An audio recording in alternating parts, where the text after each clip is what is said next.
자비로우신 우리 아버지 하나님 감사합니다. 저희들을 주의 보배로운 피로 구원해 주시고 소망 가운데 살게 해주신 것을 감사합니다. 여기에 하나님의 은혜와 사랑을 사모하는 사람들이 한자리에 같이 모여 있습니다.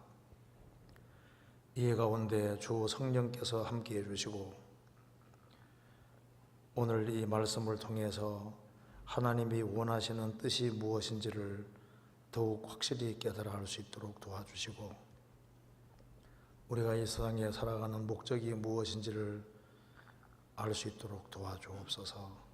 또 이곳에 참석하지 못한 형제자매들도 어디든지 주님께서 일일이 함께해 주시고 도와주시옵소서. 모자나 주님 앞에서는 그날 칭찬과 영광과 존귀를 얻을 수 있도록 우리의 삶을 다스려 주옵소서. 주 예수 그리스도 이름으로 기도하옵나이다. 아멘. 성경 창세기 1장 찾으시겠습니다. 창세기 1장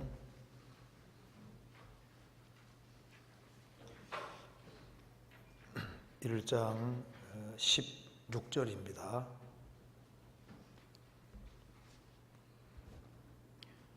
제가 읽겠습니다. 하나님이 두 큰 광명을 만드사 큰 광명으로 낮을 주관하게 하시고 작은 광명으로 밤을 주관하게 하시며 또 별들을 만드시고 하나님이 그것들을 하늘의 궁창에 두어 땅에 비치게 하시며.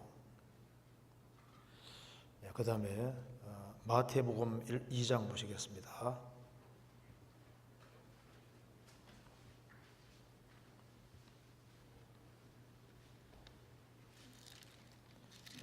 마태복음 2장 1절입니다.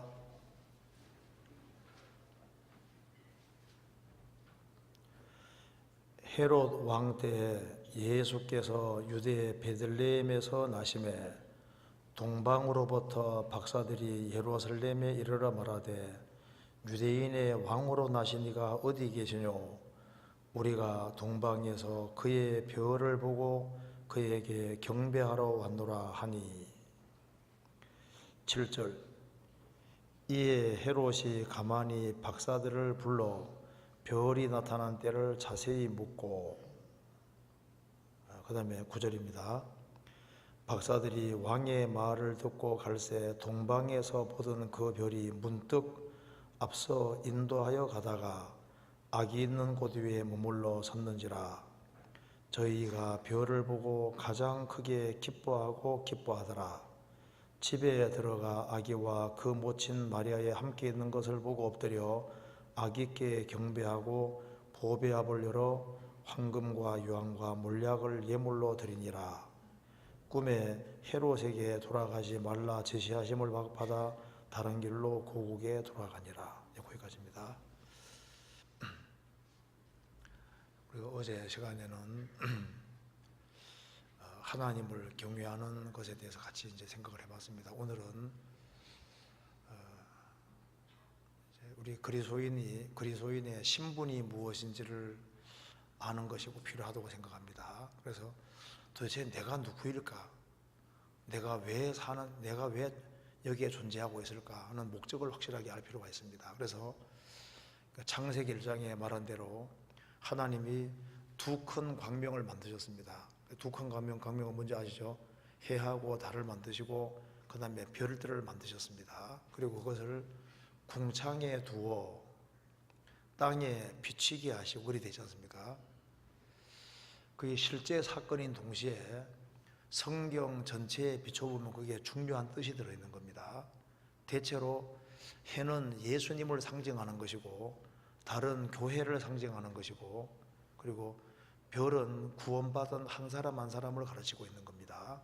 그래서 예수님은 하늘에 속한 분입니다. 그러니까 여기 창세기 1장에 보면은 궁창에 두어라고 했지 않습니까? 그러니까 해와 달과 별들은 전부 다 하늘 소속인 거예요. 하늘에 속해 있지만은 지구와 항상 관련을 맺고 있지 않습니까? 그러니까 해와 달과 별 전체는 존재 목적이 딱 하나인 거예요. 땅에 비치게 하시고, 그러니까 예수님도 세상에 오셔서 세상에 빛을 비추신 겁니다. 그리고 교회가 존재하는 목적도 지구상에 빛을 비치기 위해 있는 거예요. 그러니까 그리스도인들도 왜 있냐 하면은 위치는 궁창 하늘이고 왜 여기에 존재하냐면 빛을 비치기 위해서 내가 존재한다고 말입니다. 그래서 오늘 여기 이제 구원받은 식구들이 내가 별과 같은 존재구나, 그걸 확실히 하는 것이 필요합니다. 오늘 주제가 뭔지 아시겠죠? 내가 이 성경에서는 그리스도인 한 사람 한 사람을 별로 생각한다는 걸 우리가 생각할 필요가 있습니다. 그러니까 내가 별이다 그런 걸, 별과 같은 존재라는 걸 알 필요가 있습니다. 그래서 내 신분이 뭐냐? 별은 별인데 하나님 정하신 곳에 있는 딱 자기 위치를 딱 지키고 있는 별인 거예요. 그리고 지구와 관련을 맺고 사는 목적은 땅에 비치라, 땅에 비치기 위해 존재하는 거다 말입니다. 이걸 좀 우리가 좀 구체적으로 좀 배워봐야 되겠습니다. 그래서 우리가 오늘 성경 전체에 비추어서 우리가 생을 살면서 별 역할을 해야 되겠다, 그걸 좀 분명히 하는 것이 필요할 것 같습니다. 예수님이 이스라엘 땅에 오실 때 동방 박사들이, 아마 페르시아 쪽의 사람일 겁니다. 동방 박사들이 예수님이 탄생할 때 미리 알았습니다. 왜냐하면 동방에서 별이 나타났기 때문입니다. 그런데 이 별이 특별한 별입니다. 왜 특별한 별인 걸 알 수 있냐면은 예루살렘에 그들이 왔을 때 그들이 이제 헤롯 왕의 지시를 받아서 이제 베들레헴으로 가는 길에 별이 또 나타나서 별이 이끌었지 않습니까? 이끌어서 예수님 있는 곳까지 딱 와서 거기에 딱 비춰주고 있지 않습니까? 그러니까 이 별이 특별한 별인 거예요. 자연적인 별이라기보다는 특별한 별입니다. 그러니까 사모하고 찾는 사람에게 나타난 별이지 않습니까? 그리고 동방 박사들이 어디로 갈지 모를 때 그 별이 이리로 와 하고 따라오라고 해가지고 기어코 예수님에게 연결을 시켜주고 사라졌지 않습니까? 그러니까 이 별이 보통 별이 아니라 이 특별한 별인 겁니다.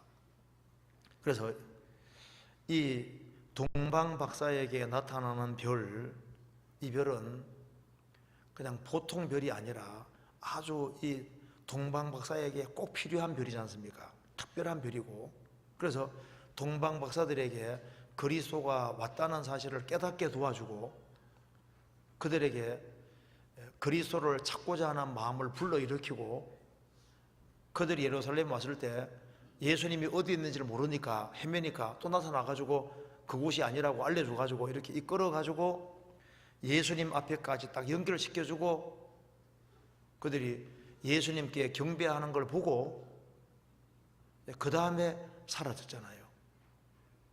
그러니까 이 별은 예수님과 연결시키기 위해서 특별하게 나타나는 별이었다고 말입니다. 이해되시죠? 그러니까 이제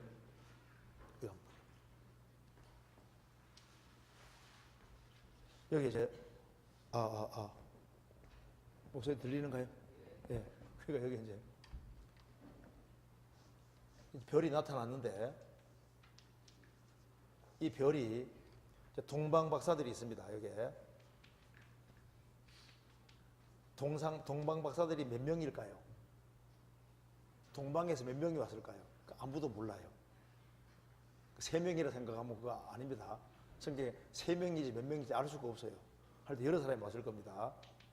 그런데 이제 동방 박사들, 이 사람들은 참는 사람들이니까 이 사람들이 봤거든요. 그리고 이제 이 별이 그들을 이끌어서 어디까지 왔냐면은 예수님에게 연결을 시켜주는 역할을 하고 그리고 사라졌습니다. 그러니까 마태복음 2장에 나와 있는 이 별은 사람들 마음을 불러일으켜서 그리스도에게 연결시켜주는 별이니까 이런 별 역할을 하는 것이 지구상에 여럿이 있는 거예요. 그 중에서 제일 첫 번째로 들 수 있는 것이 뭐냐 하면은 하나님 말씀입니다. 그러니까 이제 사람이 이제 이 그리스도에게 연결되는 모든 것이 별 역할을 한다고 할 수 있습니다. 그러면 이제 별 역할을 하는 가장 대표적인 것 하면 얼른 무슨 생각이 떠오를까요? 성경입니다. 그래서 동방 박사에게 그리스도가 오셨구나 하는 것을 깨닫게 해주고 그리스도를 만나고자 하는 그 마음을 불러일으키고 그들을 이끌어서 예수님에게까지 연결시켜주는 역할을 그 별이 했지 않습니까? 그와 유사한 역할을 하는 것이 바로 성경인 거예요. 그래서 성경은 이제 성경을 배우는 사람은 성경이 그 사람 마음을 부추기고 그들의 마음을 일깨우고 그래서 죄인인 걸 깨닫게 하고 그리스도를 찾고자 하는 마음을 불러일으키고 그리고 기어코 그리스도를 만나게 만들지 않습니까? 그러니까 성경이 별 역할을 한다고 말입니다. 우리가 이제 구원받을 때 성경을 통해서 구원받지 않습니까? 그러니까 성경이 별 역할을 하는 것이 맞는 거예요. 그래서 우리가 보통 자연을 통해서는 구원받는 게 안 쉽습니다. 그러잖아요. 하나님의 존재는 알 수 있지만은 영원한 운명을 해결하는 데까지는 이르기 어려운 거예요. 그런데 성경은 특별 계시에 속하기 때문에 성경을 제대로 배우면은 성경은 사람을 구원하는 힘이 있는 겁니다. 성경 찾아봅시다. 디모데후서 3장 15절입니다. 그래서 별 역할을 하는 첫 번째가 성경입니다. 3장 15절에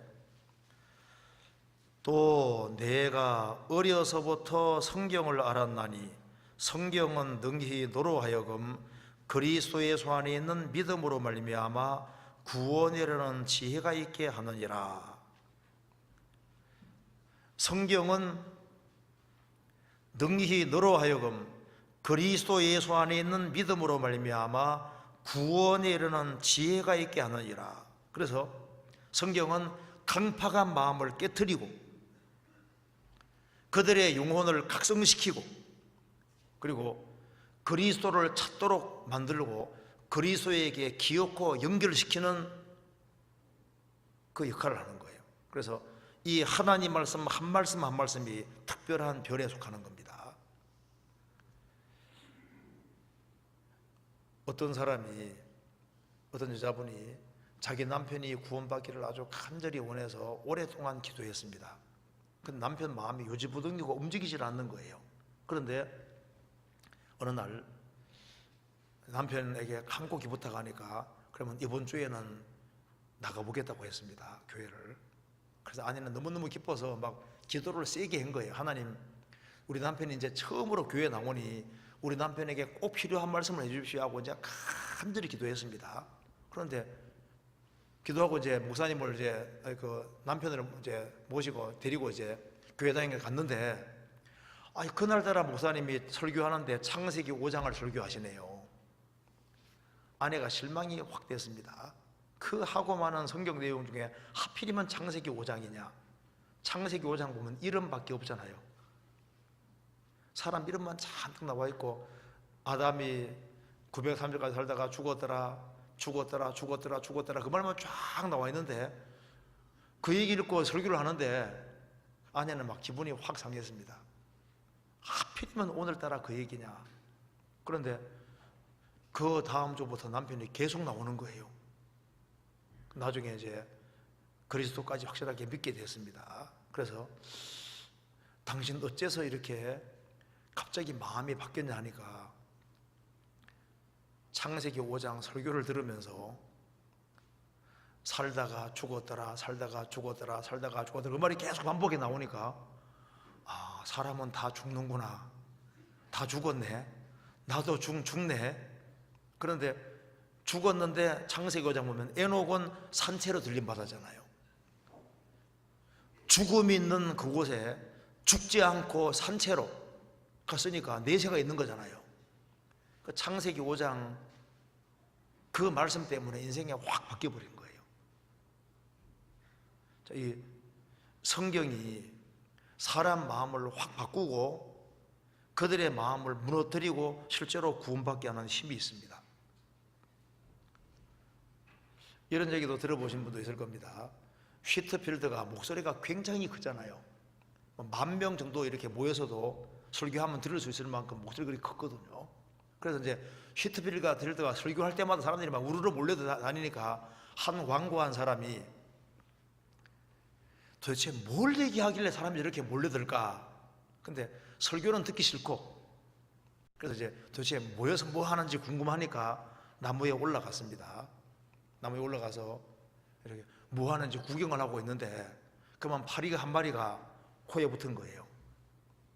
그래서 이제 막 히트필드가 소리 지르는데 듣기는 지르니까 귀를 딱 막고 이제 이렇게 구경만 하고 있는 겁니다. 나무 위에서.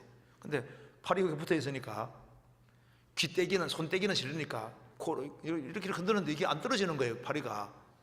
그래서 한 손 떼고 파리를 탁 치는 순간에 피터필드가 뭐라 했는지 아시죠? 귀 있는 자는 들어라.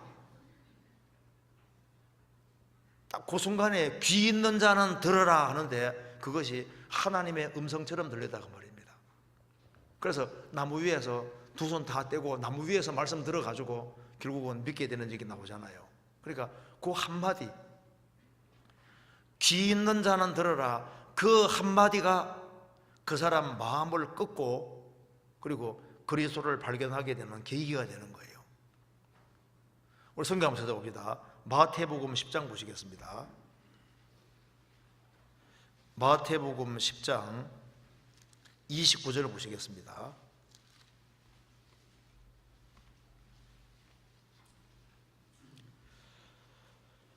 제가 읽겠습니다. 참새 2마리가 한 아사리온에 팔리는 것이 아니냐. 그러나 너희 아버지께서 허락지 아니하시면 그 하나라도 땅에 떨어지지 아니하리라. 요거 접고 누가복음 12장 보시겠습니다. 누가복음 12장 6절.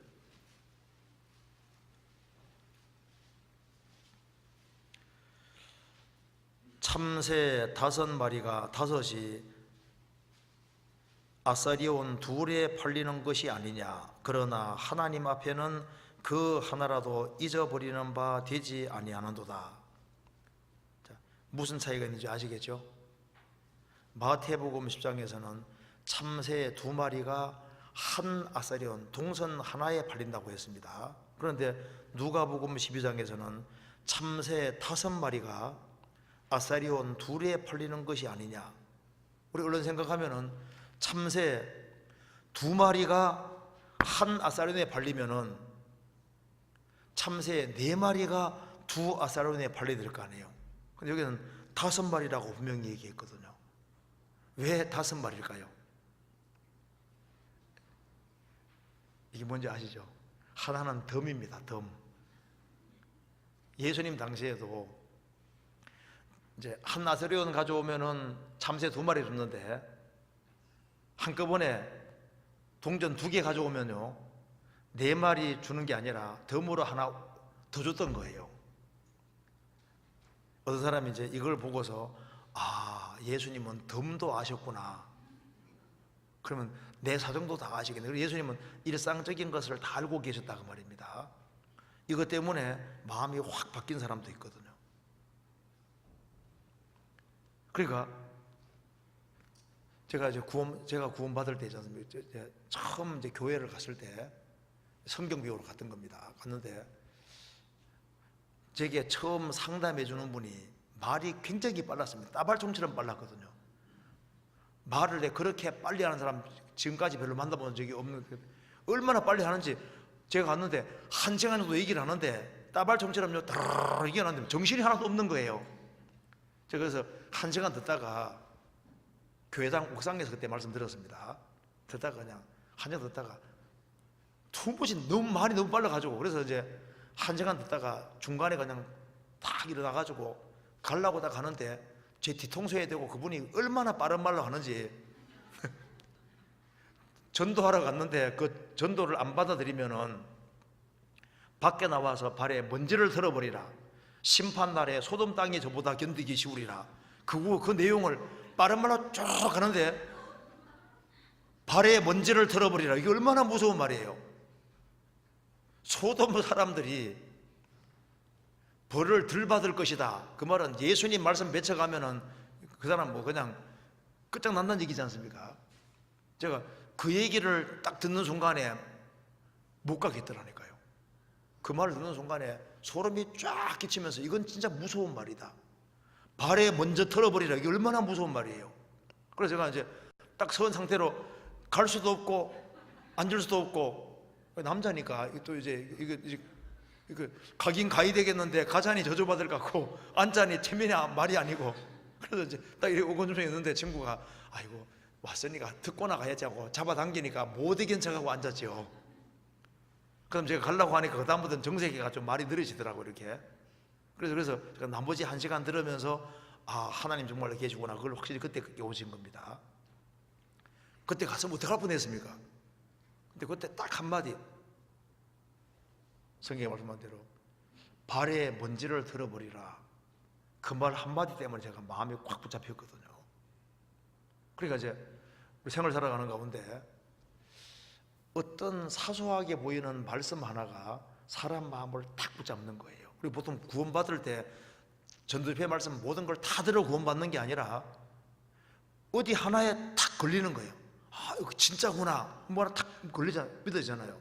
그 하나가 별처럼 나를 인도해서 그리스도에게 딱 연결되게 만들지 않습니까? 그러니까 하나님 말씀이 별 역할을 하는 것이 맞다 그 말입니다. 그리고 별 역할을 하는 것이 뭐냐 하면은 성경에서 봅시다. 요한계시록 2장 봐봐요. 2장 1절에 보시겠습니다.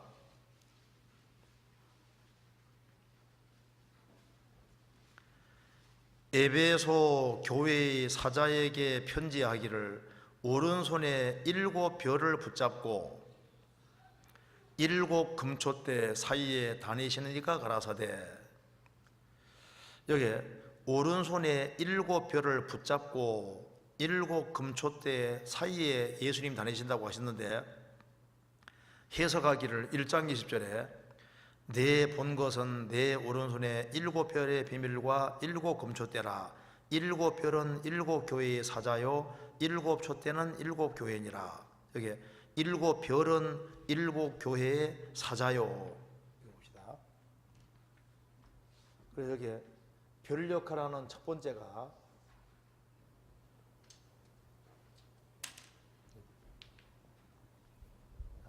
하나님 말씀이 별 역할을 하고, 또 한 가지는 여기 이제 성경에서 말씀하기를 7 별은 7 교회의 사자라고 했습니다. 그러니까 여기 일꾼을 성경에서 별이라고 했는데, 여기에 7 교회의 사자가 헬라 말로는 앙겔로스입니다. 그러니까 앙겔로스 하면은 에인젤, 천사입니다. 천사. 그런데 여기 이제 이 앙겔로스란 말이 크게 2가지로 쓰이는데, 천사를 가르칠 때도 쓰이고 일꾼을 가르칠 때도 쓰입니다. 그래서 성경 마가복음 1장 보시면요, 세례 요한을 가리켜서 내가 내 사자 앙겔로스를 보낸다. 세례 요한을 앙겔로스라고 했거든요. 그러니까 메신저를 말하는 겁니다. 그래서 여기에 오른손에 7 별을 붙잡고 계시는데, 7 별이 뭐냐 하면은 7 교회 사자들 일꾼이다 그 말입니다. 그래서 주님께서 일꾼들을 가르쳐서 별이라고 표현했는데, 오른손에 7 별을 붙잡고, 그러니까 주의 일꾼들을 주님 딱 붙잡고 있다 그 말입니다. 그래서 일꾼들이 바로 별 역할을 하는 거예요. 그래서 초대교회 당시에 베드로 사도가 한 번 설교함으로 3,000명이 구원받고 5,000명이 구원받았지 않습니까? 그러니까 베드로 사도가 별 역할을 한 것이 맞잖아요. 사람들을 회개시켜서 그리스도와 연결을 시켰으니까 별 역할을 한 것이 맞잖아요. 그죠? 그리고 바울 사도는 다메섹 도상에서 예수님 만나 구원받고 난 이후에 3차에 걸쳐 전도 여행 가운데서 많은 사람을 주님 품으로 인도해서 주님과 연결을 시켰으니까, 복음 전해서. 그러니까 바울 사도는 별 역할을 한 것이 맞잖아요. 그러니까 동방 박사들에게 그리스도를 찾고자 하는 마음을 불러일으켜서 그리스도와 연결을 시켜주는 역할을 한 별처럼 하나님의 일꾼들이 과거부터 그렇게 왔던 거예요. 그 책 중에 사도행전 후기라는 책이 있습니다. 사도들이 죽고 난 이후에 성경에는 주로 바울 사도와 베드로 사도가 나와 있지 않습니까? 그런데 다른 사도들은 잘 안 나와 있지 않습니까? 그래서 사도들이 사도행전 이후에 사도들의 행적을 이렇게 역사적인 고정을 통해서 이렇게 만든 책이 있습니다. 거기 보면은 참 재밌는 것이 나와 있는데, 베드로 사도 같은 경우는 끝까지 복음 전하다가 이제 결국은 네로 황제 당시에 거꾸로 법해가 죽습니다. 근데 그때 베드로가 이제 사도가 이렇게 말합니다. 아내한테 당신은 여기 있으라. 그러니까 내가 지금까지 당신과 함께 동고동락하면서 복음을 전해왔는데 어떻게 당신 혼자 죽게 할 수 있느냐. 나도 주님 통해서 똑같이 구원받았으니까 나는 똑같이 당신과 함께 죽으러 가겠다. 그래서 아내가 고집을 하거든요. 그래서 결국은 베드로 사도는 거꾸로 박혀 죽고 아내는 그 십자가 못 박혀 죽는 그것이 이제 사도행전 2개에 나오더라고요. 그리고 성경 보면은 이거 나오잖아요. 예수님이 그 바울 사도에게 말하기를 너가 가이사 앞에 서야 할 것이라고 했거든요. 가이사 황제 앞에.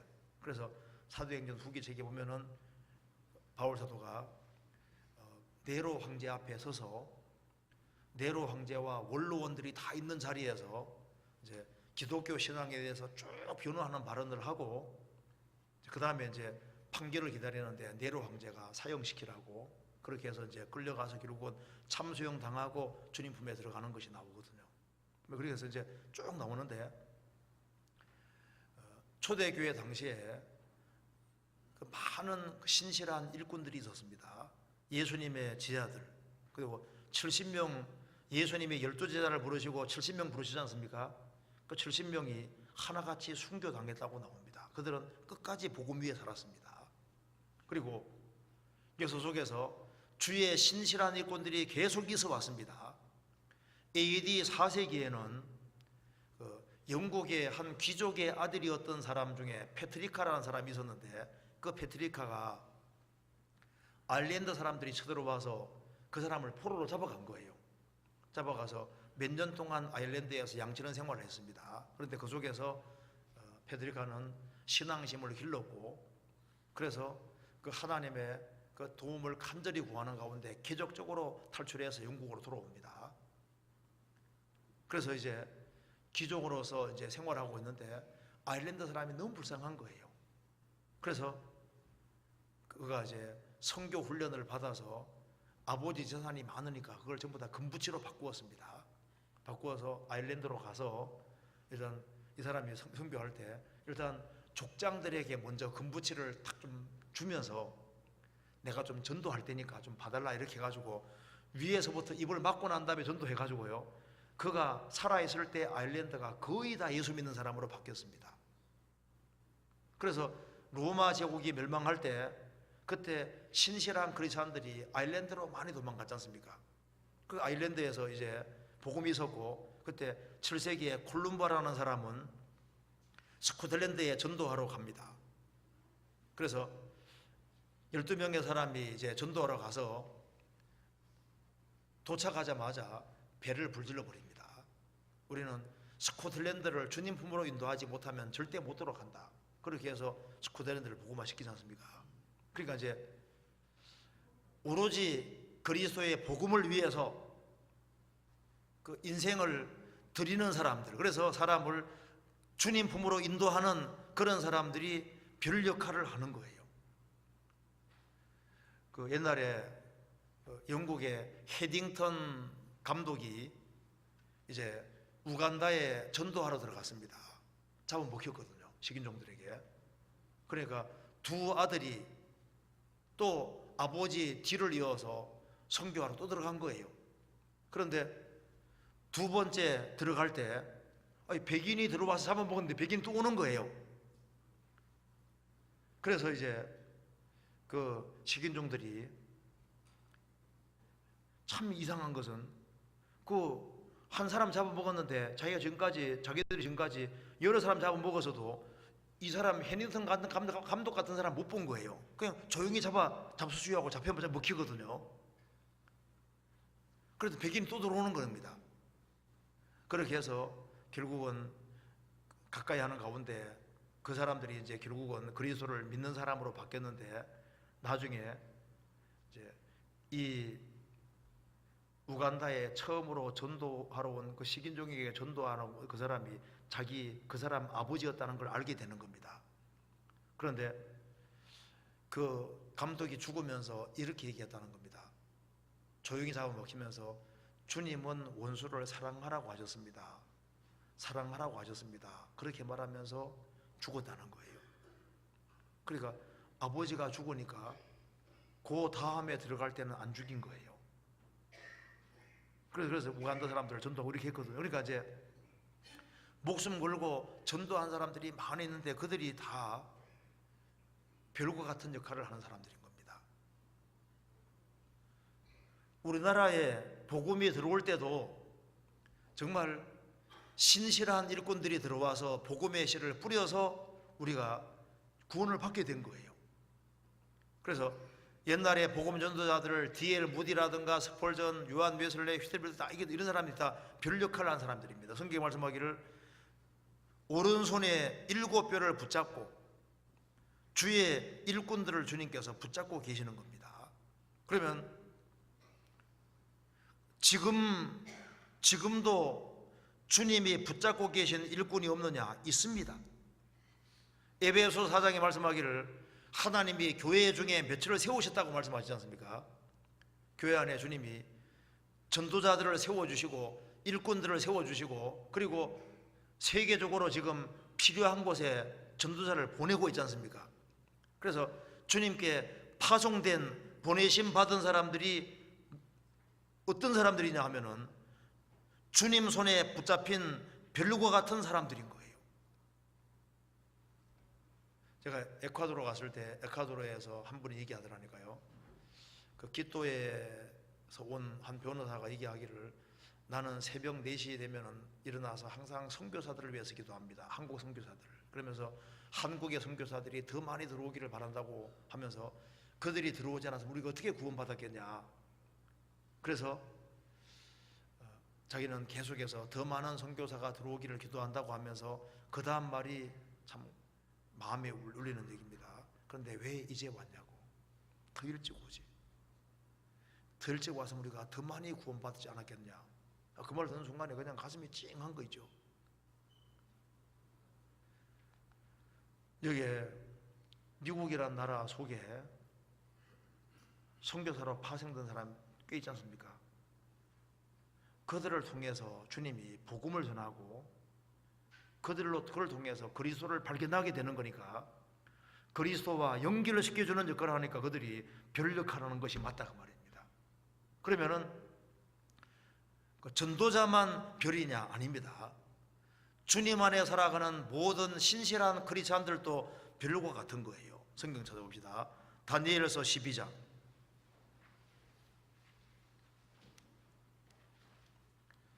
다니엘서 12장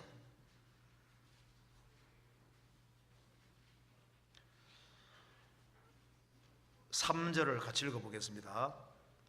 지혜 있는 자는 궁창의 빛과 같이 빛날 것이요 많은 사람을 옳은 대로 돌아오게 한 자는 별과 같이 영원토록 비치리라. 지혜 있는 자는 궁창의 빛과 같이, 궁창의 빛이라는 것이 별을 말하는 겁니다. 빛날 것이요 많은 사람을 옳은 대로 돌아오게 한 자는 별과 같이 영원토록 비치리라. 그러니까 누가 별이냐 하면은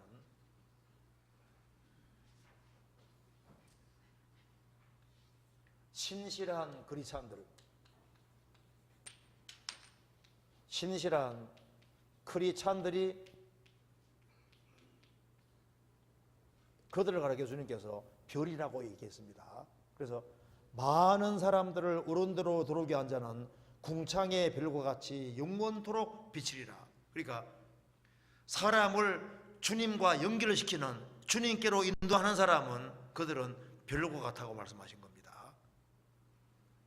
그 땜장이의 아들이었던 존 번연, 젊은 시절에 죄를 많이 지었지만은 그가 부녀자들이 그리스도에 대한 얘기를 하는데 너무나도 기쁜 마음으로 얘기를 하는 것을 보고 마음에 감동을 받아서 구원받아야 되겠다는 마음이 확 올라온 겁니다. 저도 구원받을 때 저를 인도한 사람 때문에 구원받고 싶은 마음이 생긴 것이 아니고, 저를 인도한 분의 그 어머니잖아요. 어머니. 그 어머니가 저를 빵집에 데려가서 구원받아야 될 것을 말씀하는데 그분을 보니까 받고 싶은 마음이 확 올라오는 거 있죠. 저런 구원이라면 나도 받아야 되겠다. 그러니까 주변 사람들에게 구원을 받아야 되겠다는 마음을 일으킬 수 있는 사람은, 그렇게 해서 그리스도를 발견하도록 돕는 사람은 별 역할을 하는 사람이 맞는 거예요. 바울 사도가 구원받게 된 결정적인 이유가 뭔지 아시죠? 스데반입니다. 스데반을 돌로 쳐 죽이는데 가편 투표를 하고 난 이후에 계속 찔림을 받았습니다. 그가 다메수상에서 회개할 때, 주님 받을 때, 구원 받을 때 제일 강력한 역할을 미쳐가는 것이 누굽니까? 스데반입니다. 스데반 얼굴이 천사와 같았다고 되어 있잖아요. 그 스데반을 죽이는데 동참한 그것 때문에 계속 찔림 받았기 때문에 성경이 말하기를 가시째로 뒷바지를 하기가 내게 고생이라 했지 않습니까? 핍박할수록, 그리스도인을 핍박할수록 계속 가책을 받는 거예요. 그래서 모든 신실한 크리스찬들은 별 역할을 하는 겁니다. 우리 한국에서 어떤 자매님이 간증하는데, 어떤 자매님이 어느 날 엘리베이터에 누가 토해 놓은 겁니다. 그래가지고 그걸 이제 구원받은 자매가 싹 치우는 것을 보고서요, 눈에 딱 들어온 거예요. 야, 저 여자분 한번 가까이 하면 좋겠다. 그래가지고 이제 그 여자분을 이제 가까이 하기 시작하면서 자연스럽게 말씀 듣고 구원받게 된 겁니다. 그러니까 이제 이 자매를 구원받게 한 역할이 뭡니까? 딴 거 안 했어요. 그냥 누가 토한 걸 그냥 자기가 솔선수범해서 치운 것밖에 없거든요. 그것 때문에 구원받게 됐다고 말입니다. 그 얘기 들으니까 다른 자매들이 우리도 토한 거 보면 치우자. 근데 그 평상시에 해야지 한 번만 해서 되는 문제가 아니잖아요. 그래서 이제 우리도 별 역할을 할 수 있는 거예요. 그렇잖아요. 성경 찾아봅시다. 다니엘서 8장입니다. 다니엘서 8장 9절을 보세요. 9절에 그중 한 뿔에서 또 작은 뿔 하나가 나서 남편과 동편과 또 영화로운 땅을 향하여 심히 커지더니 그것이 하늘 군대에 미칠 만큼 커져서 그 군대와 별 중에 몇천을 땅에 떨어뜨리고 그것을 짓밟고 또 스스로 높아져서 군대의 주제를 대적하며 그에게 매일 드리는 제사를 제하여 버렸고 그의 성소를 헐었으며, 여기 이제 알렉산더가 죽고 난 이후에 나라가 네 쪽이 났습니다. 네 쪽이 났는데 그 중에 한 뿔에서 시리아입니다. 시리아에서 한 작은 뿔이 나더니 그 작은 뿔이 안티오코스 에피파네스 라는 사람입니다. 아주 속에 잔인한 사람인데 적그리서 그런 자입니다. 작은 뿔 하나가 나서 남편과 동편과 또 영화로운 땅을 향하여 심히 거지더니, 그 안티오코스 에피파네스가 나라를 확장시키는데 남쪽 에집트 쪽으로, 동쪽으로 나라 확정해 가면서 영화로운 땅, 이스라엘 땅을 향해서 점점 커져서 이스라엘 땅까지 쳐들어오게 되는 겁니다. 그래서 그것이 하늘 군대에 미칠 만 커져서 하늘 군대라는 것이 이스라엘 군대에 가리키는 겁니다. 그래서 출애굽한 이스라엘 백성들을 여호와의 군대라고 했습니다. 이스라엘 백성을 말하는 겁니다. 그것이 하늘 군대, 이스라엘 군대에 미칠 만큼 커져서 그 군대와 별 중에 몇 명을 땅에 떨어뜨리고 그것을 짓밟고, 그러니까 이스라엘의 지도적인 위치에 있는 사람을 별이라고 성경에 말하고 있습니다. 그래서 안디고스 에바네스가 이스라엘 쳐들어와서 이스라엘 땅을 유린하고 이스라엘의 중요한 사람들을 죽여버렸거든요. 그랬을 때 별을 땅에 떨어뜨렸다, 그 말이 뭡니까? 이스라엘의 중요한 일꾼들을 죽인 것을 가리켜서 여기에 별을 떨어뜨렸다고 표현되어 있습니다. 그러니까 이스라엘 땅에서 중요한 역할을 하는 사람들, 그런 사람들을 여기에 별로 표현했습니다. 우리 세상에서도 뭐 재계의 별, 그러면 정계의 별 이런 얘기 하지 않습니까? 별이 아주 중요한 사람을 가리키는 거예요. 우리 교회 안에서도 중요한 사람들이 있는데 그 중요한 사람들이 혹시 죽는다든가 그래 되면요, 교회에 아주 큰 엄청난 손실인 거예요. 그래서 여기서 중요한 사람들을 가리켜서 여기에 별이라고 표현을 했습니다.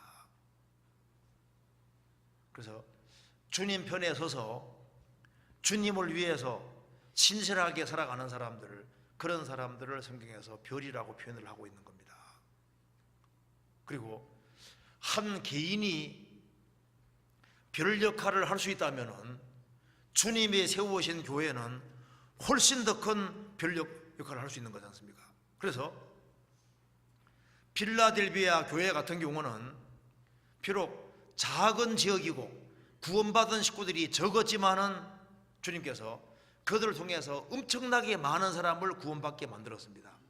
그러니까 필라델비아 교회는 초대교회 당시에 정말 별 중에서도 별 역할을 한 거예요. 그래서 주님이 세우신 교회 중에 정말 식구들이 적을지라도 서로 사랑하고 그리고 서로 우애하고 복음을 위해 살아가면 주님이 얼마든지 큰 일을 할 수 있는 겁니다.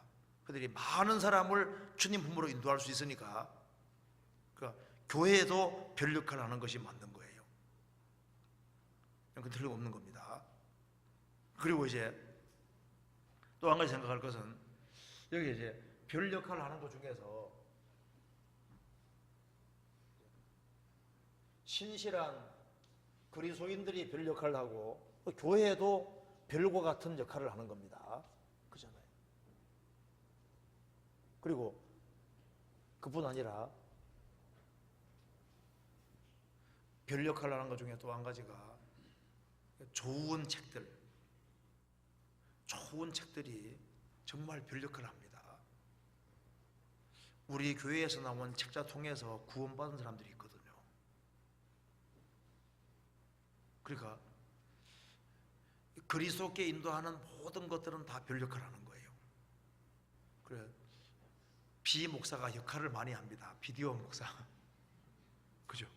그러니까 이제 그런 게 다 별 역할을 하는데, 특별히 책을 통해서 사람을 구원하는 책이 루터의 책하고 스펄전 책, 존 번전 천록정 이런 거 있지 않습니까? 이런 것들이 좋은 책이 사람을 구원받게 하는 역할을 하니까 그들이 별 역할을 하는 것이 맞는 거예요.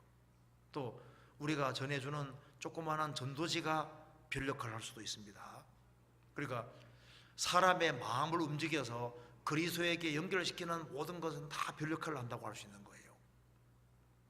그리고 인터넷도 별 역할을 할 수 있습니다. 그렇잖아요. 그리고 성경 베드로 후서 1장 보시겠습니다. 베드로 후서 1장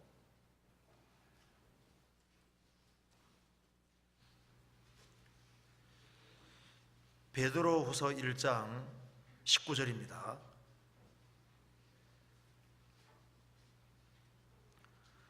또 우리에게 더 확실한 예언이 있어 어두운 데 비치는 등불과 같으니 날이 새어 샛별이 너희 마음에 떠오르기까지 너희가 이것을 주의하는 것이 가하니라.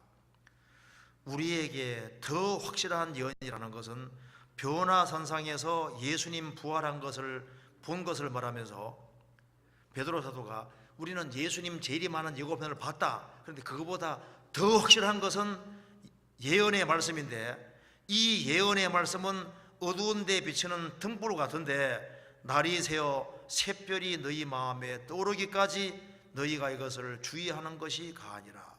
그래서 여기에 예수님 재림에 대한 예언을 샛별이라고 했습니다. 그래서 우리 시대에 주님의 재림의 예언이 우리 눈앞에 이루어지는 것을 보면서 정신 차리고 그리스도께 간 사람이 얼마나 많아요. 그러니까 지금 20세기에 들어와서 사람들 마음을 완전히 바꾸어서 그리스도에게 연결시키는데 가장 중요한 역할을 한 것이 뭔지 아시죠? 그게 바로 이스라엘 회복인 거예요. 이스라엘이 성경대로 회복되는 것을 보고 하나님이 정말 살아계시고 성경이 하나님 말씀인 걸 깨닫고 하나님 품에 돌아가는 사람이 이렇게 많으니까 이 재림의 예언의 말씀이 별과 같은 역할을 하는 것이 맞는 거예요. 그렇지 않습니까? 성경에 텔레비전이란 말은 없지만은 텔레비전 이런 것이 없으면 이해 안 되는 말씀이 있습니다. 7년 환란 속에서 두 증인이 14만 4천 명의 사람들을 구원의 길로 인도하고 그 사람들이 중반기에 죽지 않습니까? 죽을 때 전 세계 사람들이 3일 밤낮을 본다고 되어 있잖아요. 어떻게 예루살렘에 있는 것을 다 볼 수 있을까요? 이건 텔레비전이 있어야만 이게 다 볼 수 있는 거예요. 그리고 마지막 때 우상이 말을 한다 그랬는데 우리 시대에 컴퓨터가 나오고 인공지능이 나오니까 금방 이해가 되잖아요. 이사야 60장에 이스라엘 민족이 이스라엘 땅에 들어올 때 날아오는 자가 누구뇨? 비행기가 있어야지 이 말이 이해가 되잖아요. 그러니까 우리 시대가 아니면은 이해 안 되는 말씀이 많습니다. 러시아가 이란과 주변 나라 대동하고 이스라엘 친다는 것을 옛날에 이해할 수 없었잖아요. 우리 시대가 그냥 마지막 징조들이 한꺼번에 다 나타나는데 그 징조들이 사람들의 마음을 일깨워서 그리스도에게 가게 만드니까 별과 같은 역할을 하는 것이 맞는 거예요. 그리고 어떤 사람은 전년 하나님을 안 믿을 것처럼 보였는데 갑작스럽게 중병이 걸려서 그 중병이 자기 마음을 낮추게 하고 그리고 하나님을 찾게 만들고 그리스도에게 연결될 수도 있으니까 특별한 상황이 일종의 별 역할을 할 수도 있는 겁니다. 루터는 범죄를 공부하던 사람인데 벼락이 자기 옆에 쳐서 죽음이 얼마나 가까이 있는지를 실감했기 때문에 수도원으로 들어가서 결국은 구원받게 되고 종교개혁 일으키게 되지 않습니까? 그러니까 우리 생을 살아가는 가운데 여러 가지 환경적인 중요한 어떤 사건들 그런 것이 구원받는 데 도움이 되는 거예요. 저도 구원받는 데 도움된 것이 눈 아픈 거 이것 때문에 정말 구원받는 데 도움이 됐습니다. 제가 구원받을 때 눈이 최악이었거든요. 제가 이제 구원받고 난 다음에도 내가 실명할지 모른다 그 생각을 많이 하고 살았습니다. 이제 이거 실명되면 큰일인데 내가 그 생각을 많이 했거든요. 실명하면 어떻게 전도할 거냐고 말입니다. 이건 재미난 얘기는 아닌데요. 그래서 이제 제가 결혼하고 초창기 때 이게 아무래도 내가 이게 눈이 하도 안 좋으니까 실명할 것 같다 이 생각도 많이 하고 살았는데 한 번은 상주 교회까지 이제 상주교회 설교하러 갔는데 새벽 6시에 버스 타면은 4시간 걸리거든요. 그래서 졸며 갔습니다. 눈 딱 뜨는데 한쪽이 안 보이는 거예요. 드디어 올 것이 왔구나 했는데 나중에 보니까 안경 알이 하나를 굴러떨어져서 졸면서 그래서 그때 얼마나 감사하던지요. 실명 안 되잖아요. 그러니까 이제 사람 생활 살아가는 가운데 이제 뭔가 이렇게 큰 아픔이 있고 고통이 있고 이런 것이 그게 마음을 낮추게 하고 그리고 하나님을 발견하고 사는데 중요한 역할을 할 수 있는 거예요. 때로는 어떤 유언의 말이 별 역할을 할 수도 있습니다. 어떤 이제 이 독실한 실업가 한 사람이 있었는데 갑작스러운 교통사고로 이제 2-3시간밖에 못 살 상황이 된 겁니다. 그래서 가족을 급히 불렀습니다. 그러면서 이제 마지막 말을 하는 거예요. 아내를 불러놓고 얘기합니다. 굿나잇이라고 말하면서 그 아내가 자기에게 얼마나 잘해줬는지를 쭉 얘기를 하면서 우리가 저 위에서 만납시다 하면서 굿나잇이라고 인사를 합니다. 그 다음에 이제 자기 딸 메어리를 불러놓고 또 굿나잇이라고 인사를 하면서 너가 처음 태어났을 때 우리에게 얼마나 기쁨이 됐는지를 쭉 얘기하면서 너가 구원받고 진리 가운데 살아가는 것을 너무 감사한다 하면서 그날에 만나자 하면서 굿나잇이라고 하는 겁니다. 그 다음에 이제 큰아들 위를 불러서 말합니다. 너가 우리 집안에 태어난 것은 큰 축복이었다. 너가 그리스도를 받아들이고 지금까지 주님 사랑하면서 이렇게 신앙생활 잘하는 것을 너무 감사한다고 하면서 굿나잇이라고 인사하고, 그 다음에 딸 그레시에게 굿나잇이라고 인사하면서 막내딸인데 얼마나 너가 구원받아서 내가 기뻤는지 쭉 얘기를 하면서 굿나잇이라고 말합니다. 그러면서 마지막 찰리에게, 막내 아들 찰리에게 말합니다. 너는 훌륭하고 유망한 청년이었는데 나는 너에게 최선을 다했는데 너는 넓은 길을 택하고 갔다. 그래서 너는 주님의 음성에 귀를 기울이지 않고 곁길로 갔는데 그렇지만 나는 너를 사랑한다 하면서 굿바이라고 인사를 하는, 굿바이라고. 그런데 다른 애들은 전부 다 아내부터 굿나잇 하면 자기만 굿바이거든요. 그래서 찰리가 말합니다.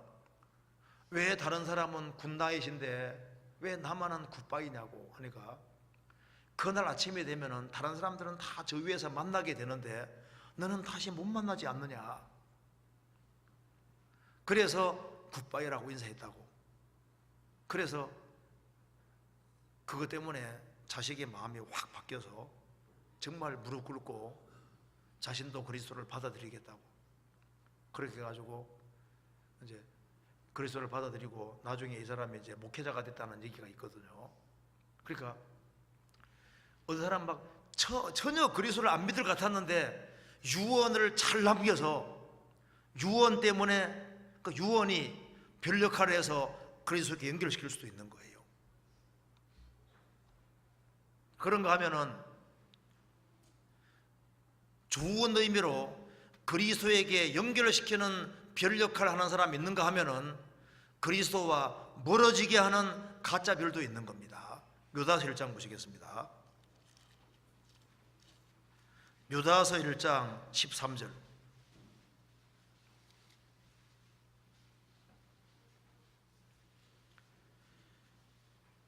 자기의 수치에 거품을 뿜는 바다의 거친 물결이요 영원히 예비된 캄캄한 흑암에 돌아갈 유리하는 별들이라.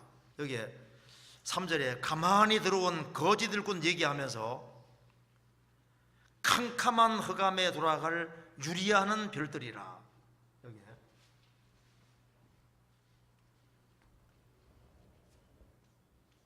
예수님이 붙잡으신 별도 있고, 붙잡으신 별은 일꾼이라고 했고, 유리하는 별, 떠돌아다니는 별, 이걸 거짓 일꾼이라고 얘기를 했습니다. 그러니까 유리하는 별을 따라가면은 같이 유리하게 되는 거예요. 그렇잖아요. 그러니까 이상에는 주님 손에 붙잡힌 바 되어서 살아가는 사람 있는가 하면은 붙잡히지 아니하고 유리하는 그런 별들도 많이 있다고 말입니다. 그래서 유리하는 별을 따라가면 어떻게 될까요? 예수님 말씀하신 대로 소경이 소경인도하면 둘이 다 구덩이에 빠지리라. 너희는 천국문을 사람들 앞에서 닫고 너희도 들어가지 아니하고 들어가고자 하는 자도 들어가지 못하게 하는도다. 그러니까 유리하게 만드는 별이 점점 더 많아집니다. 제가 참 들은 얘기 중에 참 이게 안타까운 것이요, 우리 한 구원받은 자매님이 이제 간증을 합니다. 장무슨 자매님인데요. 그 자매님이 자기의 아버지가 식당을 경영했답니다. 식당을 경영했는데 어떤 목사님이 이제 식사로 가끔씩 와가지고 목사님인 줄 알고 대접을 잘해드렸다는 거예요. 그런데 얼마 후에 이제 그 자기 아버지 집에 이제 불이 나버린 거예요. 그래서 식당이 몽땅 타버린 겁니다. 그래서 마음이 울적하니까 목사님하고 이제 아는 사이가 됐으니까 이제 마음의 위로들을 받을 겸 해가지고 목사님 댁에 찾아간 거예요. 초인종을 눌렀는데 하필이면 그때 텔레비전에 그 식당 집이 불탄 것이잖아, 불타버린 것 자체가 뉴스에 나온 겁니다. 그런데 이제 딱 보니까 식당 주인이거든요. 그래서 이제 아내가 인터폰을 받았습니다. 누구세요? 아, 저 식당 아무개 주인인데 목사님 잠깐 만나러 왔습니다. 하니까 목사님이 식당 주인이거든요. 그래서 나 없다 해. 근데 그게 인터폰 통해서 흘러 들어간 거예요. 우리 목사님 안 계셔요. 예, 알았습니다 하고 나왔거든요. 그 다음에는 아예 이분이 마음을 탁 닫아버린 거예요. 기독교에 대해서 마음을 탁 닫았습니다. 딸이 이제 구원받고 난 다음에 아버지를 전도하려고 하는데 이 사건 때문에 돌아가실 때까지 한 번을 말씀을 안 듣고 돌아가신 거예요. 그러니까 딸이 막 속이 터져가지고 그때 영접해주면서 마음에 따뜻하게 위로만 한번 해줘서도 우리 아버지가 말씀을 안 들었겠냐 그 말입니다. 저도 그 얘기 들으면 소름이 그냥 쫙 끼치는 거 있죠. 잘못하면은 천국 문을 닫는 사람도 될 수 있겠구나. 그러니까 사람을, 물론 그 목사님 우리 교회 목사님이 아닙니다. 그럴 수 있는 거예요. 그리고 거짓된 일꾼이 있는 동시에 거짓된 교회도 많다는 걸 알아야 됩니다. 그리고 성경을 얘기한다고 해서 참 교회라고 생각하면 안 됩니다.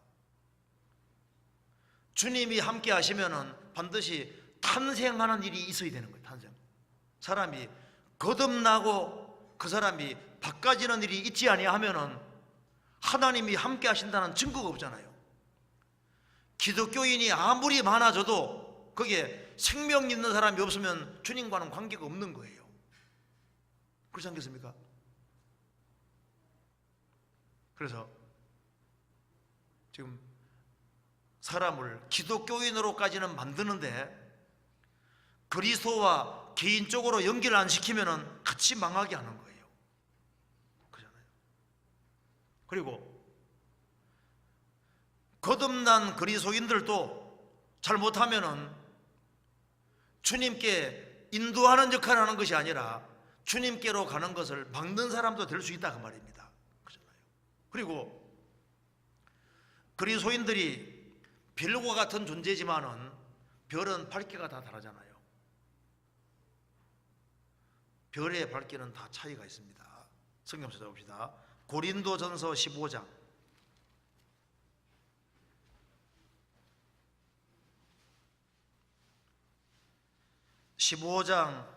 41절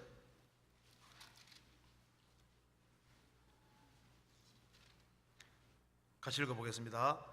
해의 영광도 다르며 달의 영광도 다르며 별의 영광도 다른데 별과 별의 영광이 다르도다. 여기에 영광 독사 이게 뭐냐면 밝기를 말하는 겁니다.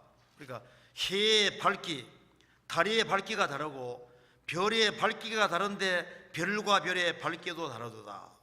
그렇죠. 그러니까 똑같이 구원을 받았어도 빛을 비치는 정도는 차이가 나는 거예요. 별의 밝기가 다 다른 것처럼 구원받았지만은 밝기는 다릅니다.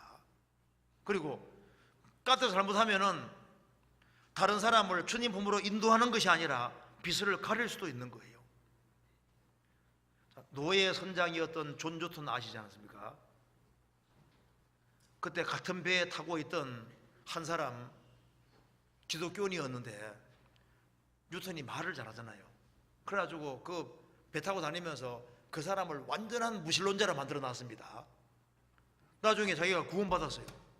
구원받고 난 다음에 그 자기가 무신론자로 만든 친구를 전도해서 구원시키려고 하는데 끝까지 그 사람 구원 안 받고 죽었습니다. 그래서 존 노턴은 자기가 얼마나 큰 죄를 지었는지를 깨달은 거예요. 내가 한 사람을 지옥 보내는데 정말 이력을 담당했다고 말입니다. 왜? 그렇게 변론해서 그리스도를 못 믿게 만들어 놓고 자기는 믿고 구원받고 나니까 얼마나 큰 죄를 저지른지를 알게 되는 거예요. 이번에 우리가 성경 박물관, 그게 이제 연자맷돌 나오더라고요. 연자맷돌 나오는데 그게 포도 있지 않습니까? 우리가 올리브 그 짜는 거 그거 보여주는데, 이것이 예수님 말씀하시기를 사람을 실족시키면은 연자맷돌을 목에 달고 빠져 죽으라고 했을 때 그 연자맷돌입니다 하고 설명하더라고. 연자맷돌이 얼마나 큰지요. 그거 매달면 무조건 빠져 죽는 거예요. 그러니까 남을 실족시키기보다는 차라리 빠져 죽어버리라. 그게 얼마나 무서운 말입니까? 실족이 지옥이 있으니까 하는 얘기인 겁니다. 별의 밝기가 다 다르잖아요. 성경 한번 찾아봅시다. 창세기 22장입니다. 이제 조금 구체적으로 생각해 봅시다. 창세기 22장. 자, 하나님이 말씀하시기를 22장 17절을 보세요.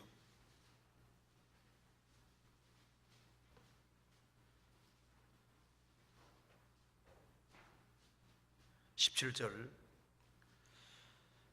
내가 내게 큰 복을 주고 내 씨로 크게 성하여 하늘의 별과 같고 바닷가의 모래와 같게 하리니 내 씨가 그 대적의 문을 얻으리라. 여기 하나님 말씀하시기를 아브라함의 자손을 두 가지가 되게 한댔습니다. 아브라함 자손을 바다의 모래 같게 하고 하늘의 별과 같이 할 것이다.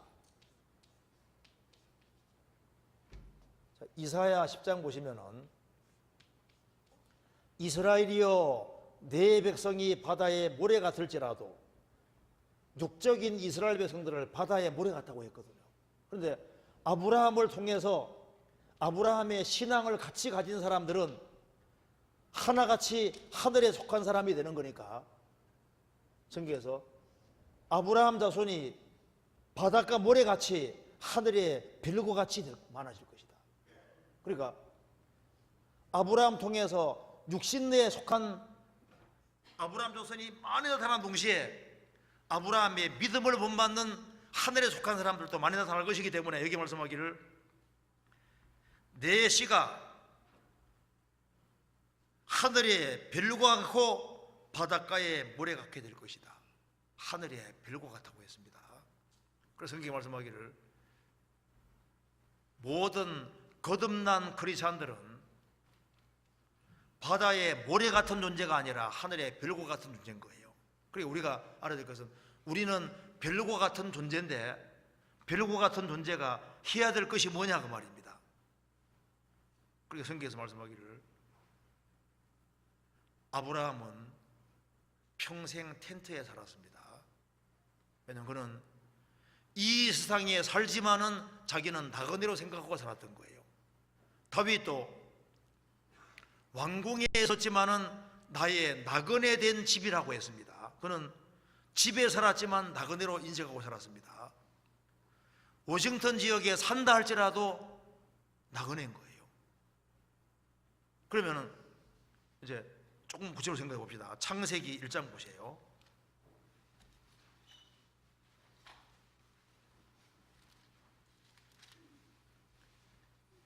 창세기 1장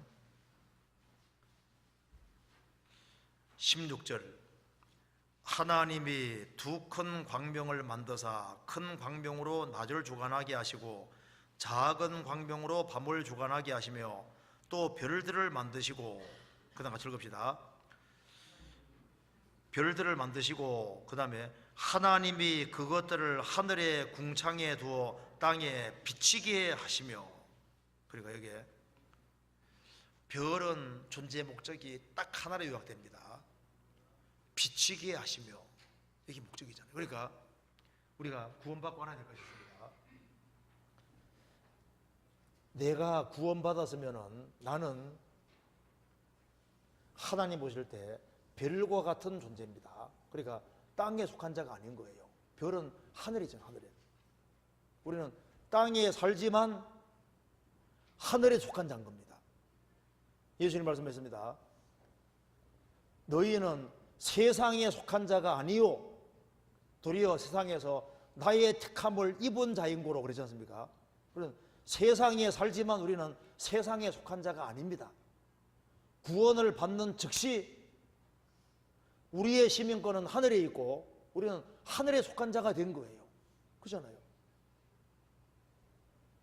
지금 땅에 살지만은 하늘에 속한 자가 됐는데 우리가 여기 왜 사냐 그 말입니다. 목적을 복잡하게 가지면 안 됩니다. 딱 하나인 거예요. 땅에 비치게 하시고 우리가 왜 사느냐? 정생활을 하고 가정생활을 하고 사는 목적이 뭐예요? 땅에 비치게 하시고 우리가 주변 사람들에게 주님의 빛을 비치게 해서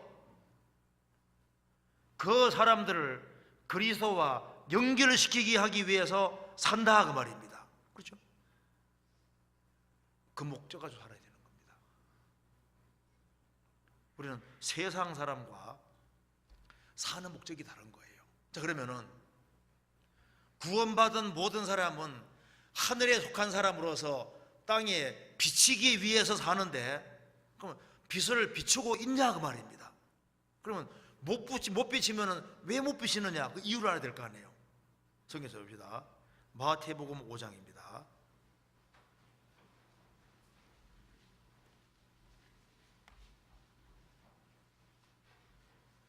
5장 14절.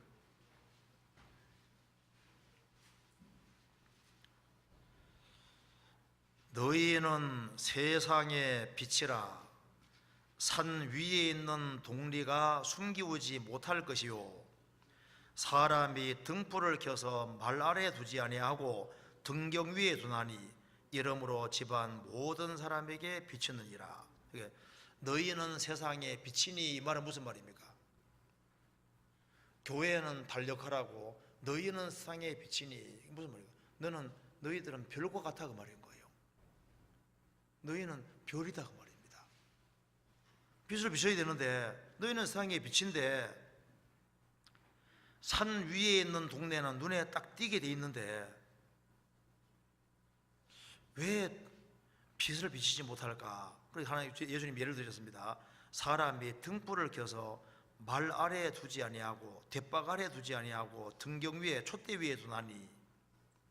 그러니까 여기에 빛이 가려지는 주된 이유가 말 아래, 대박 아래. 그러니까 먹고 사는 문제입니다. 그래서 만일 그리스도인들이 뭐니 해도 뭐니가 최고다 하면 이제 빛은 무조건 가려지는 거예요. 그래서 우리가 주님의 빛을 비추기 위해서는 이렇게 생각해야 됩니다. 우리는 사는 목적이 다르지 않습니까? 그러니까 소득이 적을지라도 신앙생활을 잘하는 길을 지켜야 되고 그리고 내가 먹을 것과 입을 것이 있으면 족한 줄로 알고 그리고 우리는 세상에 비치기 때문에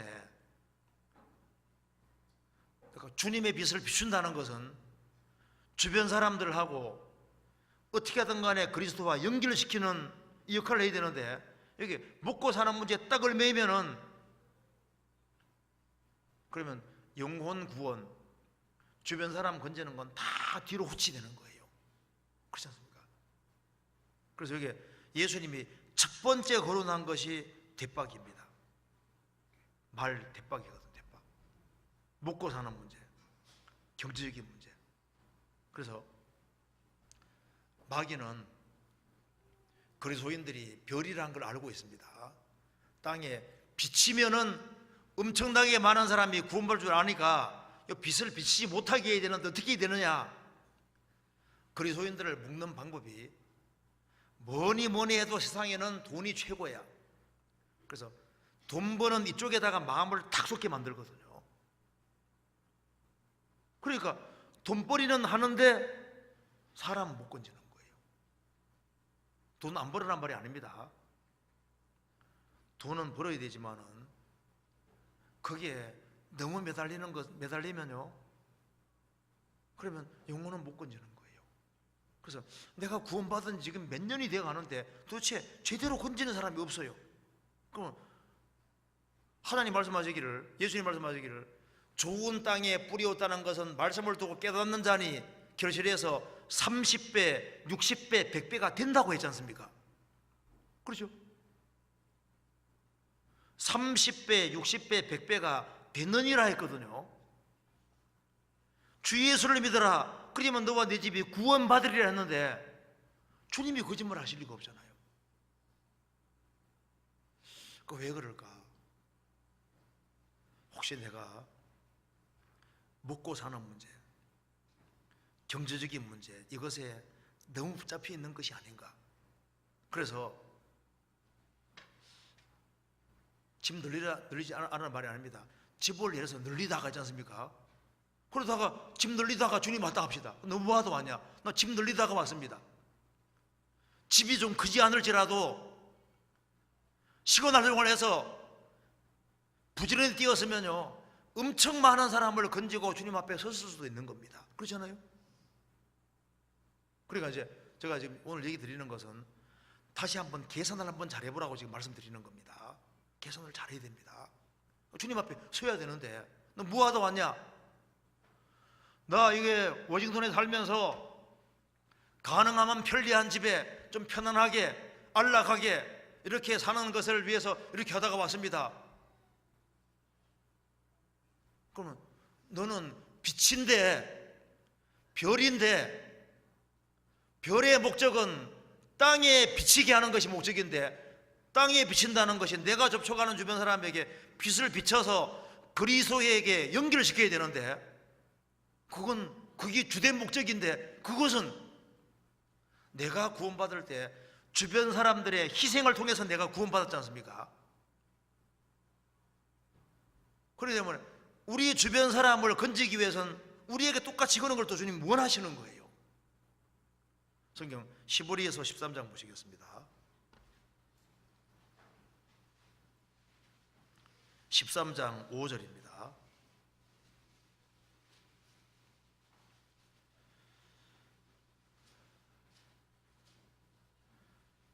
돈을 사랑치 말고 있는 바를 족한 줄로 알라. 그가 친히 말씀하시기를 내가 과연 너희를 버리지 아니하고 과연 너희를 떠나지 아니하리라 하셨느니라.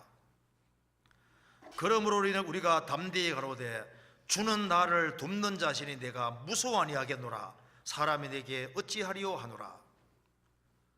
돈을 사랑치 말고 있는 바를 족한 줄로 알라. 왜냐하면 그가 우리를 구원하신 주님이 친히 말씀하시기를 내가 과연 너희를 버리지 아니하고 과연 너희를 떠나지 아니하리라. 이건 바로 절대자가 직접 하신 말씀인데, 그러므로 우리가 담대히 가로되 주님이 나를 돕는 자로 계시니 내가 무서워 아니하겠노라. 사람이 내게 어찌하리요. 사실 돈을 많이 쌓아놓고 못 쓰는 거나 돈을 빚을 갚아가면서 못 쓰는 거나 조금 차이밖에 없습니다. 어차피 못 쓰잖아요. 돈이 많은 사람이나 적은 사람이나 똑같이 새끼 먹고 아무리 좋은 집에 살아도 잠들면 맨 똑같거든요. 그래 큰 차이 나는 게 아니에요.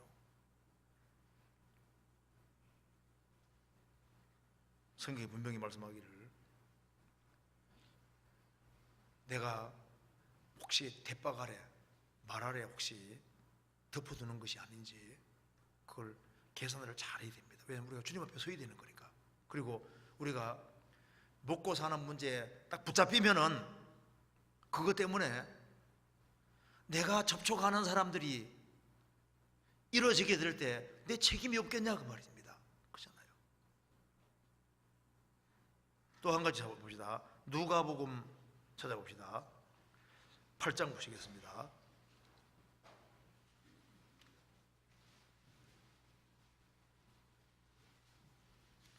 8장 16절.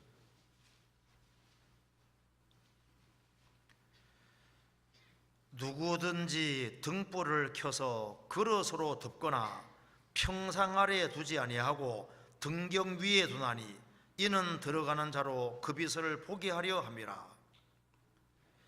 등불을 켜서 그릇으로 덮거나 평상 아래에 두지 아니하고, 평상 아래에 둔다는 것은 침상, 침대 아래에 둔다. 그게 뭐냐면은 게으른 걸 말하는데요, 세상적으로는 부지런해도 신령한 것에 주의 일에는 게으를 수 있는 겁니다. 어떤 사람은 엄청 부지런한데, 세상 일에는 그렇게 부지런한데 영원 건지는 데는 게으르거든요. 그러니까 침상 아래 둘 수 있는 거예요. 우리가 세상에서 부지런하게 사는 것에 일부만이라도 주님께로 돌리면은 모르긴 몰라도 짧은 시간 여기 다 찰 수도 있습니다. 그렇잖아요. 그런데 부지런하게 산다고 하는데 방향이 잘못될 수도 있거든요. 너희가 다름질은 하는데, 목표를 향해 달려가는데, 문제는 부지런한데 영적인 것에는 너무 게으른 거예요. 그럴 수 있잖아요. 그리고 또 한 가지 봅시다. 누가복음 11장 33절.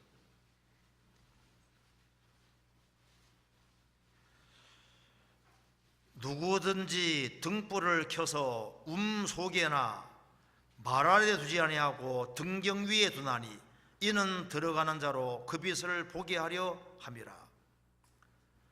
등불을 켜서 속에 두지 않는다. 이라는 것은 지하실을 말하는 겁니다. 동굴속 말하는 겁니다. 등불을 켜서 저 어두운 지하실이라든가 저 동굴 속에, 이건 뭘 말할까요? 이건 틀림없이 죄를 말하는 걸 겁니다. 어두운 죄 속에. 다윗은 살인죄와 간음죄를 지음으로써 증거의 빛을 상실했습니다. 삼손은 들리다 품에 안김으로써 눈이 빠져버리고 증거 능력을 잃어버리지 않습니까? 그래서 성경에서 정말 슬픈 구절 같은 슬픈 구절이 뭐냐면, 여호와께서 이미 자기를 떠나신 줄을 깨닫지 못하였더라. 사사기 심정에 말한 대로 삼손에게 능력이 떠났는데 그걸 모르고 있는 것 봐요. 그래서 죄는 도둑놈하고 똑같습니다. 죄는 다 뺏어가는 거예요. 그래서 우리는 알아야 될 것이 있습니다. 도대체 내가 뭐냐 그 말입니다. 나는 세상의 빛이고 세상의 소금이고 나는 별이다, 별. 그 별이라는 것은 우리를 얼마나 존귀하게 보지 않습니까? 그러니까 하나님이 구원받은 한 사람 한 사람을 별과 같이 존귀하게 보는 거예요. 이 존귀한 하늘에 속한 사람이 고작 몇십 년 동안 땅의 것을 추구하고 땅에 잘 먹고 잘 살고 그러기 위해서 우리를 구원시킨 것이 아니지 않습니까? 우리는 주님 오시면은 주님 앞에 가서 천국에서 하늘에서 영원히 살 사람들인 거예요. 그렇기 때문에 도대체 내가 뭐냐? 나는 별이다, 별과 같다. 그래서 별은 궁창에 있는 것처럼 우리가 있어야 될 곳이 어디입니까? 있어야 될 것이 그리스도인들이 모인 무리 가운데 주님과 함께 운명과 고락을 함께 하는 거예요. 그게 완전히 축복입니다. 그리고 우리가 주님의 빛을 비출 때 당장한 결과가 없어도 시간 지나가면은 주변 사람들이 압니다. 아, 저 사람 뭔가 다르다. 우리가 주님과 함께 살면은 주변 사람들이 틀림없이 알게 되는 거예요. 그렇게 해서 많은 사람을 주님 품으로 인도할 수 있을 겁니다. 그래서 지금 여기에 할 얘기가 많은데, 지금 여기에 우리 저 밑에서 또 같이 이렇게 모여야 된다고 하니까 오늘 저 간단하게 말씀드린 대로 우리는 뭐와 같다고요? 별과 같다고. 그래서 우리가 좀 이번에 이제 이틀 동안 같이 모였는데요. 자, 내가 이번에 올해 안에 정말 건져야 될 사람이 누군가 해가지고 좀 리스트를 만들어 보고, 내가 이 사람은 이거 좀 건져야 되겠다 생각을 해가지고 좀 만들어 가지고 이 사람 어떻게 건질까 기도하면서 이렇게 한번 연구해보고, 그리고 짬을 내서 내가 열심을 한번 영혼 건지는 쪽으로 포커스를 맞춰보시고, 그렇게 하면요 시간 지나가면은 올해 안에 적어도 한 명씩은 건질 수 있을지 모릅니다. 그래서 많은 사람들이 정말 구원될 수 있어요. 왜? 자기 신분 알목이 가능합니다. 나는 크리스찬이다. 나는 하나님의 아들이고 그리스도의 신부고, 나는 세상에 살지만 별이다. 나는 왜 사느냐? 나는 빛을 비추기 위해 사는데 내가 정말 주변 사람에게 빛을 비추고 있을까? 빛을 비추려면은 그건 자기가 부서지면 되는 거예요. 부서지면은 굴복하면 되는 거고, 말씀에 굴복하면은 주변 사람들이 압니다. 야, 저 사람 뭔가 다르다. 그렇게 해서 우리가 정말 주변 사람을 좀 건지게 됐으면 좋겠습니다. 여기까지 말씀을 드리고 밑에 내려가서 같이 교제하겠습니다. 같이 기도하겠습니다. 자비로우신 우리 아버지 하나님, 저희들을 주의 보배로운 피로 구원해 주시고 소망 없는 세상에서 소망을 가지고 살게 해주신 것을 감사합니다. 그런데 이 워싱턴 지역뿐 아니라 미국 전역에 불쌍한 잃어진 영혼들이 얼마나 많이 있는지 모릅니다. 주님, 우리의 마음을 깨워 주시고 주님께서 십자가에서 보배로운 피를 흘림으로 우리의 죄를 처리해 주시고 그 중한 고통을 받으신 목적이 무엇인지를 알 수 있도록 도와주시고, 우리를 구원받게 하고 주 안에서 교제케 하시는 이유가 무엇인지를 참으로 깨달아 알 수 있도록 도와주옵소서. 그리고 실제로 열매 맺는 귀한 삶이 될 수 있도록 역사해 주시고 도와주시옵소서. 오늘 나머지 모든 시간도 도와주시고 돌아가는 발걸음도 지켜주시옵소서. 주 예수 그리스도 이름으로 기도하옵나이다.